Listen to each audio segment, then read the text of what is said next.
साथियों इन 75 क्वेश्चनों में से कितने क्वेश्चनों का जवाब जानते थे। आपको जो टारगेट दिया जाता है, आपको मेरे प्यारे साथियों 35 सही क्वेश्चन करने का टारगेट दिया जाता है। अगला क्वेश्चन देख लेते हैं। अगला क्वेश्चन है ध्वनि तरंग किस प्रकार की तरंग है। तो दूसरा क्वेश्चन भी आपके लिए गोल्डन क्वेश्चन है, ध्वनि तरंग किस प्रकार की तरंग है। तो ध्वनि तरंग जो है आप ध्यान देंगे, ये मेरे प्यारे साथियों आपकी अनुदैर्ध्य तरंग है। बी विकल्प आपका सही जवाब बन जाएगा।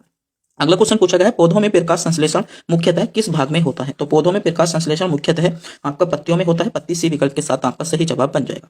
अगला क्वेश्चन आपसे पूछा गया है ऊर्जा संरक्षण आपका किस नियम का पालन करता है। तो ऊर्जा संरक्षण की बात करें, ये मेरे प्यारे साथियों ऊर्जा संरक्षण के ही नियम का पालन करता है, यानी बी विकल्प इस क्वेश्चन का आपका सही जवाब होने वाला है।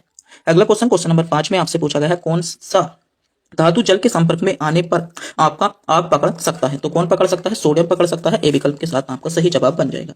अगला क्वेश्चन आपसे पूछा गया है बैक्टीरिया का अध्ययन क्या कहलाता है। अब तक का सबसे महत्वपूर्ण क्वेश्चन और आज की वीडियो का सबसे गोल्डन क्वेश्चन, जो क्वेश्चन आपसे आपकी परीक्षा में देखने को मिल सकता है। इस क्वेश्चन को मैं 3 स्टार दे देता हूं और मेरे प्यारे साथियों इस क्वेश्चन के मैं चांसेस 2025 एग्जाम ग्रुप डी के लिए लगभग 99% इस क्वेश्चन को मैं कह सकता हूं, जो आपको आपकी परीक्षा में देखने को मिलेगा। क्वेश्चन क्या पूछा गया है, क्वेश्चन आपसे पूछा गया है मेरे प्यारे साथियों, आपसे क्वेश्चन पूछा जा रहा है कि बैक्टीरिया किसका, आपसे क्वेश्चन क्या पूछा गया है बैक्टीरिया, बैक्टीरिया का अध्ययन क्या कहलाता है। तो बैक्टीरिया के अध्ययन के बारे में बात करेंगे। बैक्टीरिया का अध्ययन आपका क्या कहलाता है, आपका माइक्रोबायोलॉजी आपका कहलाता है, यानी सी विकल्प आपका सही जवाब बन जाएगा। अगला क्वेश्चन पूछा गया है दूध में कौन सी शर्करा पाई जाती है। तो दूध में जो शर्करा पाई जाती है लैक्टोज पाई जाती है। डी विकल्प आपका सही जवाब बनेगा। अगला क्वेश्चन है ओजोन परत वायुमंडल के किस स्तर में पाई जाती है। तो ओजोन परत वायुमंडल के समताप मंडल में पाई जाती है, यानी बी विकल्प आपका सही जवाब बनेगा। अगला क्वेश्चन है मनुष्य की रक्त संरचना की खोज किसने की थी। तो मनुष्य में जो रक्त संरचना की खोज की थी ये आपकी विलियम हॉर्वे ने की थी। बी विकल्प आपका सही जवाब बनेगा। अगला क्वेश्चन है शुद्ध जल का पीएच मान कितना होता है। तो शुद्ध जल का पीएच मान लगभग 7 होता है। सी विकल्प आपको दिया गया है। अगला क्वेश्चन है किस धातु को द्रव धातु कहा जाता है। तो द्रव धातु की बात करें, द्रव धातु जो कहा जाता है आपका मरकरी को कहा जाता है। सी विकल्प सही जवाब बन जाएगा। अगला क्वेश्चन है प्रकाश की गति सबसे अधिक किस माध्यम में होती है। तो प्रकाश की गति जो सबसे अधिक होती है वह निर्वात में होती है। निर्वात आपका करेक्ट जवाब बनने वाला है। अगला क्वेश्चन आपसे पूछा गया है डीएनए का पूर्ण रूप क्या है। तो डीएनए का पूर्ण रूप की बात की गई है डीऑक्सी आपका राइबोन्यूक्लिक एसिड आपका इसका सही जवाब बन जाता है। अगला क्वेश्चन है विटामिन सी की कमी से कौन सा रोग होता है। तो विटामिन सी की बात की गई है, विटामिन सी की कमी से आपका स्कर्वी रोग होता है। अगला क्वेश्चन पूछा गया भारत में प्राथमिक ऊर्जा का सबसे बड़ा स्रोत क्या है। तो भारत में प्राथमिक ऊर्जा का सबसे बड़ा स्रोत आपका कोयला माना जाता है। अगला क्वेश्चन नंबर 16 में आपसे पूछा गया है विद्युत धारा आपका किसके प्रभाव से बनती है। तो विद्युत धारा की बात करेंगे इलेक्ट्रॉन के प्रभाव से बनती है। बी विकल्प आपका सही जवाब बनेगा। अगला क्वेश्चन है पृथ्वी का 78% वायुमंडल किस गैस से बना है। तो ये जो है नाइट्रोजन से बना है। नाइट्रोजन बी विकल्प के साथ आपका सही जवाब बनने वाला है। अगला क्वेश्चन है दही किस प्रकार से बनती है। तो दही की बात कर लें, दही किस प्रकार से बनती है। तो एक किण्वन द्वारा बनती है, आपको बी विकल्प में दिया गया है।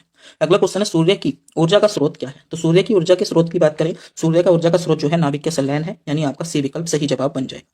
अगला क्वेश्चन है मनुष्य के शरीर की सबसे छोटी हड्डी कौन सी है। सभी बच्चों को पता होगा, आप बताएंगे सबसे छोटी हड्डी आपकी स्टेपीज हो जाती है, यानी ए विकल्प सही जवाब होगा। अगला क्वेश्चन है किस ग्रह को लाल ग्रह कहते हैं। तो लाल ग्रह की बात करेंगे, लाल ग्रह आपका मंगल ग्रह को कहा जाता है। अगला क्वेश्चन आपसे पूछा गया है क्वेश्चन नंबर 22 में श्वेत रक्त कण यानी डब्ल्यूबीसी का कार्य। तो श्वेत रक्त कण यानी डब्ल्यूबीसी के कार्य की बात करें तो संक्रमण से लड़ना इसका महत्वपूर्ण कार्य माना जाता है। अगला क्वेश्चन आपसे पूछा गया है हाइड्रोक्लोरिक अम्ल HCl आपका पेट में कहाँ बनता है। तो हाइड्रोक्लोरिक अम्ल यानी HCl पेट में कहाँ बनता है। तो पेट की आंतरिक ग्रंथियों में बनता है, यानी सी विकल्प आपका सही जवाब होने वाला है। अगला क्वेश्चन है आवर्त सारणी में कुल कितने समूह होते हैं। तो आवर्त सारणी में समूह की बात की गई है, क्वेश्चन आपके लिए मोस्ट हो जाएगा। आवर्त सारणी में कुल कितने समूह होते हैं। तो आवर्त सारणी में कुल आपके 18 समूह होते हैं, यानी बी विकल्प आपका करेक्ट जवाब बन जाता है। अगला क्वेश्चन है आपका कंप्यूटर में सीपीयू को किस नाम से जाना जाता है। तो कंप्यूटर की बात की गई है, कंप्यूटर में सीपीयू को किस नाम से जाना जाता है। तो इसे आपका ब्रेन ऑफ कंप्यूटर यानी कंप्यूटर के मस्तिष्क के नाम से भी जाना जाता है। अगला क्वेश्चन है कौन सा विटामिन आपका सनसाइन विटामिन कहलाता है। तो सनसाइन विटामिन की बात कर लेते हैं। सनसाइन विटामिन आपका विटामिन डी कहलाता है। डी विकल्प आपका करेक्ट जवाब बन जाएगा। अगला क्वेश्चन है किस कोशिकांग को कोशिका का पावर हाउस कहा जाता है। तो कोशिका का पावर हाउस आपका माइटोकॉन्ड्रिया को कहा जाता है। बी विकल्प आपका इस क्वेश्चन का सही जवाब होने वाला है।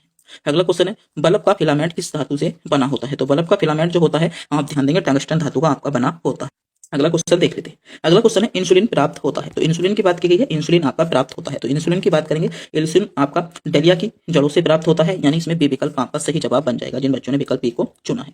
अगला क्वेश्चन है निषेचन की क्रिया कहां पर होती है। तो निषेचन की क्रिया आप ध्यान देंगे मेरे प्यारे साथियों क्वेश्चन नंबर 30 में। तो निषेचन की क्रिया कहां होती है। तो निषेचन की क्रिया आपकी अंडवाहिनी में होती है, और अंडवाहिनी इस क्वेश्चन का आपका सी विकल्प के साथ बिल्कुल करेक्ट जवाब बन जाता है। अगला क्वेश्चन आपसे पूछा गया है मानव के शरीर में आपका मानव के शरीर में तत्व है सबसे प्रचुर मात्रा में, यानी मानव के शरीर में सबसे प्रचुर मात्रा में आपसे कौन सा तत्व है ये क्वेश्चन आपसे पूछा गया है, तो ऑक्सीजन इस क्वेश्चन का आपका डी विकल्प के साथ सही जवाब बन जाता है, जिन बच्चों ने विकल्प डी को चुना है।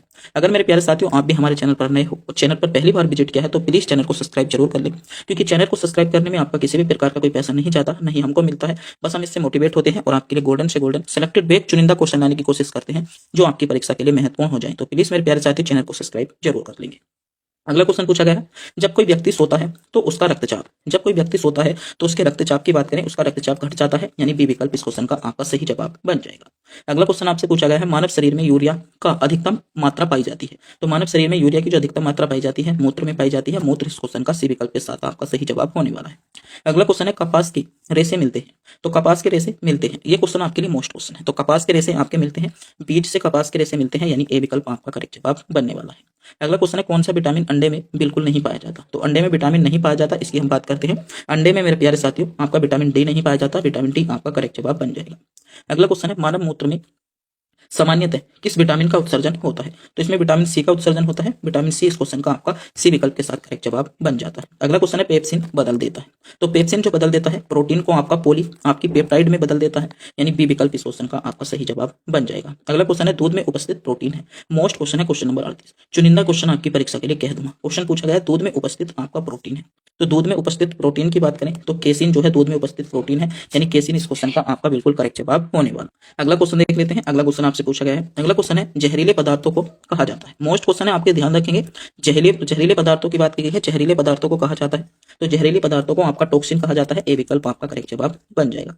अगला क्वेश्चन है, ऑक्सिन है, तो ऑक्सिन की बात की गई है, ऑक्सिन है तो ऑक्सिन की हम बात कर लेते हैं। ऑक्सिन क्या है, तो हार्मोन से, हार्मोन से विकल्प के साथ आपका सही जवाब बन जाएगा। अगला क्वेश्चन है, कोशिका में ऊर्जा संचित रहती है, मोस्ट क्वेश्चन है, आप ध्यान देंगे। कोशिका में ऊर्जा संचित रहती है, तो कोशिका में जो ऊर्जा रहती है एटीपी के रूप में संचित रहती है, एटीपी इस क्वेश्चन का सी विकल्प के साथ सही जवाब बनने वाला है। अगला क्वेश्चन है, आरएनए का मुख्य कार्य है, मोस्ट क्वेश्चन है, आरएनए का मुख्य कार्य। तो क्वेश्चन आपसे पूछा गया है क्वेश्चन नंबर 42 में, आरएनए का मुख्य कार्य क्या है, तो आरएनए के मुख्य कार्य की बात की गई है, प्रोटीन का संश्लेषण, प्रोटीन का संश्लेषण आरएनए का मुख्य कार्य है, यानी सी विकल्प आपका इस क्वेश्चन का सही जवाब होने वाला है। अगला क्वेश्चन है, मस्तिष्क ज्वार आपका जिस जीव के कारण होता है वह है, तो मस्तिष्क ज्वार की बात आपसे की गई है। मस्तिष्क ज्वार जिस जीव के कारण होता है वह क्या है, तो वह आपका जीवाणु है, जीवाणु इस क्वेश्चन का बी विकल्प के साथ सही जवाब बनने वाला है। अगला क्वेश्चन है, ईईजी का प्रयोग किस अंग की आपकी व्याधि के आपका निदान के लिए होता है, तो ये क्वेश्चन आपसे पूछा गया है, तो इसमें जो हो जाएगा मस्तिष्क इस क्वेश्चन का सही जवाब आपका होने वाला है। अगला क्वेश्चन है, घेंगा किस ग्रंथि के बढ़ने के कारण होता है, तो घेंगा की बात की गई है। घेंगा जो रोग होता है एक मेरे प्यारे साथियों महत्वपूर्ण रोग है घेंगा, आप ध्यान देंगे, इसमें थायराइड ग्रंथि आपका करेक्ट जवाब बन जाता है। अगला क्वेश्चन है, जिस पौधों में फूल या बीज नहीं बनते उन्हें कहते हैं, तो जिस आपका ध्यान देंगे इसे हम क्रोप्टोगेम्स के नाम से जानते हैं। हेपेरिन का निर्माण द्वारा होता है, तो हेपेरिन का निर्माण आपका रक्त कोशिका द्वारा होता है, आपको ध्यान रखना होगा। सूक्ष्म जीवित कोशिका है, तो सूक्ष्म जीवित आपका इसमें सही जवाब आपका बिल्कुल बन जाएगा, क्या बन जाएगा, बी विकल्प आपका करेक्ट जवाब बन जाएगा। अगला क्वेश्चन है, कवक में संचित भोज्य पदार्थ है, तो कवक में संचित भोज्य पदार्थ आपसे पूछा गया है, आपका ग्लाइकोजन सही जवाब बन जाता है। अगला क्वेश्चन नंबर 50 देखेंगे, सबसे मजबूत मांसपेशी पाई जाती है, तो सबसे मजबूत मांसपेशी आपकी जबड़ों में पाई जाती है।